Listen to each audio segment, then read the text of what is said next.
In celebration of Pokemon for Pokemon Day 2025, let's talk about how the Pokemon world that we know and love actually came to be. Magikarp. It all started in 1965 with the birth of the creator of Pokemon, Satoshi Tajiri. He grew up in a rural Tokyo and was obsessed with collecting bugs, so much so to the point where the kids in his class called him Dr. Bug, and he wanted to be an entomologist.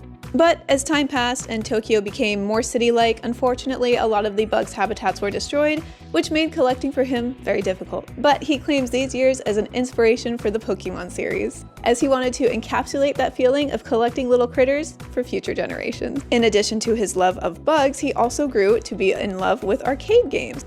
And eventually, he went to a technical school to study electronics and computer science. You might be wondering, where does Pokemon come in? Well, right now. From 1981 to 1986, Tajiri created Game Freak, which at the time was a fanzine that published strategies and Easter eggs in games. Ken Sugimori, who is the lead designer and illustrator for Pokemon, came into the picture when he saw one of these fanzines in stores and wanted to illustrate for them. So Ken Sugimori and Satoshi Tajiri began working together and created their very first video game called Mendel Place. The success of Mendel Place motivated him to work on his next project, Pokemon. When Tajiri saw the Game Boy and how players could link their Game Boys together, he envisioned bugs crawling between the links, kind of reminiscent of his bug collecting days. And now, we go into the development of Pokemon Red and Green. But it was not a smooth development. Pokemon Red and Green took nearly 6 years to create, nearly bankrupted Game Freak multiple times, and at times they had barely enough money to pay their employees. They had 5 employees quit, and Tajiri never even took a salary. Instead, he lived off his father's income and worked on other projects at the time.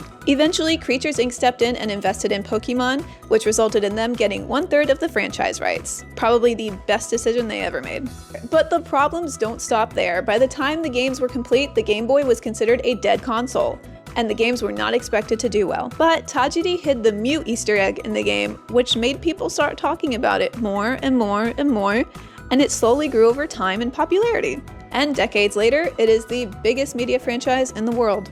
It is even bigger than Star Wars and Mickey Mouse, Hello Kitty, and so many other media franchises.